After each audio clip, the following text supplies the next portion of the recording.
You are 31 years old. You are lying in bed at 1:47 a.m. with your face lit blue.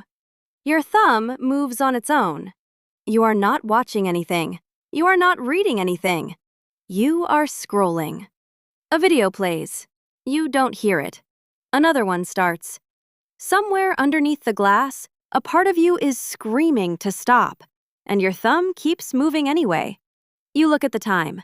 1:47. You blink. You look again. 2:23. 36 minutes are gone, and you cannot account for a single second of them. You tell yourself, one more video. You have told yourself one more video 4,000 times. That is about to change. Not tonight, but it changes. This is the story of how you got it back. Every hour, every year, all of it. It starts small. You are 16 the first time it really has you. The phone is new. The feed is infinite. You learn the exact dopamine rhythm of the pull to refresh without anyone teaching it to you. Your mother calls you for dinner 3 times before you hear her. You come down. You eat with the phone face down next to the plate, and it glows once, and your hand moves to it before your fork is down. Nobody warns you about this part. Nobody tells you that the small machine in your palm was built by teams of people whose entire job is to make sure you never put it down. You think you found something fun. Something found you. You are 19. You measure your day in checks now. You check it before your feet touch the floor. You check it in the shower line of your own thoughts. You check it at red lights, in elevators, mid-sentence with people who are still talking. A friend says something real to you over coffee, something that mattered, and you miss it because a notification arrived and your eyes dropped without permission. You look back up. You say, "Sorry, what?" She says, "Nothing. It's fine." It was not nothing. You both know it. You apologize to your phone with your attention 100 times that year. You apologize to the people you love almost never. You are 23. The number arrives. Your screen time report pops up on a Sunday morning. Daily average, 7 hours, 42 minutes. You stare at it. You do the math you don't want to do. That is 117 days a year. That is nearly 4 months of every single year spent inside a piece of glass. You feel something cold move through your chest. You swipe the notification away. The cold feeling goes with it.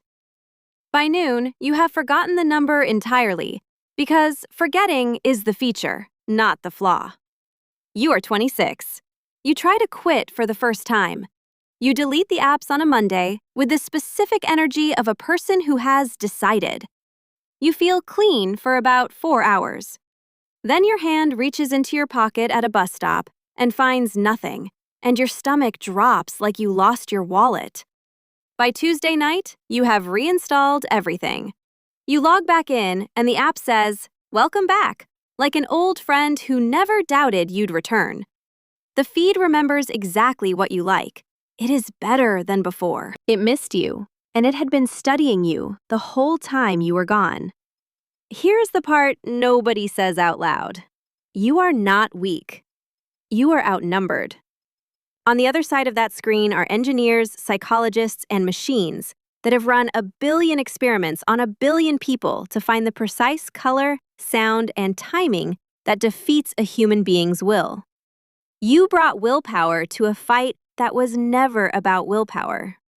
You lose every Monday because the game was designed so Monday always wins. You are 28. The cost stops being abstract.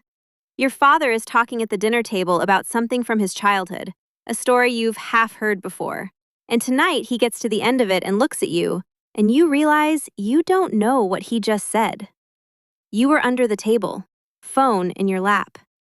He doesn't get angry, he just goes quiet. He's older now. There are fewer of these dinners left than there used to be. And you spent the last one with your eyes on a stranger's video. You go home that night and you do not scroll. You lie in the dark and you feel the years you've already handed over. And for the first time, it is not a number on a Sunday report. It is your father going quiet. You are 29. You start fighting differently, not with willpower, with architecture. You move the phone out of the bedroom. You buy a cheap alarm clock, the kind your parents had. And the first night without the phone on the nightstand, you lie awake reaching for a thing that isn't there. The second night is easier. The third night, you read 11 pages of a book before your eyes get heavy. And you feel something you haven't felt in years. You feel tired at night. Real tired. The kind that comes from a day instead of a screen. You are 29 and a half. You turn the screen to grayscale. The whole world inside the phone goes black and white. And instantly, it is boring. Which is the point. Color was the bait. You set the feed apps to log you out after each use, so every open requires a password. A tiny moment of friction, a half second where the conscious part of you can wake up and ask, do you actually want this? Half the time, the answer is no. Half the time, you put it down before you've started. The pull is still there, but now there is a door between you and the pull, and you are the one who decides whether to open it. You are 30. You make a rule that sounds insane and changes everything. The first hour of the day belongs to you, not to it. You do not check the phone until you have done one real thing. Some mornings, the real thing is a walk. Some mornings, it is coffee on the step with nothing in your hands, watching the street wake up, which is something you have not done since you were a child. The first few mornings are unbearable. Your hand keeps reaching. By the second week, the morning is the best hour of your day, and you understand with a quiet horror that you used to give that hour away before you were even fully awake. You are 30, and you start counting in reverse. You had been losing 4 months a year. Now you watch the screen time number fall. 7 hours 42, then 5, then 3, then under 2. Every hour you claw back is an hour returned to your actual life, and you can feel where they go now. They go into the book, the walk, the long dinner where nobody checks anything, the friend who says something real, and this time you hear all of it, and you say something real back. You did not know how loud your own thoughts were until you finally stopped drowning them. There is a harder part, and it comes at 32, the boredom. With the phone gone from the gaps in your day, the gaps come back, and the gaps are quiet. And the quiet is uncomfortable at first in a way you did not expect. Standing in line with nothing. Sitting in a waiting room with nothing. Lying awake with nothing. You had used the phone to fill every silence, and now the silences are bare. And you have to relearn how to simply be a person standing still. It takes weeks. Then one day, the silence stops feeling like something missing and starts feeling like room to breathe. You are 31. The night it finally happens, you almost miss it. You are lying in bed. Your hand goes to the nightstand out of an old reflex, and the phone is not there because it lives in the kitchen now, and you do not get up to find it. You just lie there. The room is dark and quiet and yours. You think a full thought from beginning to end without interruption for the first time in 15 years.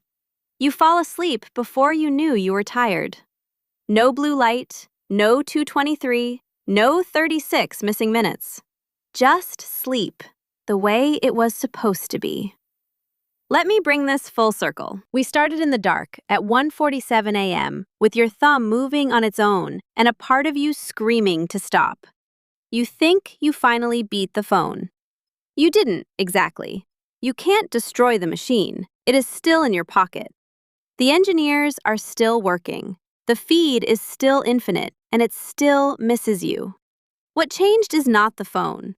What changed is that you stopped being the product and started being the person again. You took back the door. You decide now whether it opens. And here's the thing nobody tells you when you are 16 and the feed first has you. The years it was taking were never gone forever. They were just on loan at a brutal rate of interest, and you can stop paying any night you decide to. You did not get back the 4 months you lost at 23. Those are gone. But you got back every year after. You got back your father while there is still time. You got back your own mornings. Somewhere right now, a 16-year-old is lying in bed with a face lit blue. The thumb is moving on its own. The feed is infinite. A part of them is already, faintly, screaming to stop. Nobody has told them the machine was built to keep them there. Nobody has told them they can take the door back either. They will learn it the way everyone learns it. Slowly. One night at a time. One returned hour at a time. The phone glows in the dark. The thumb keeps moving. For now.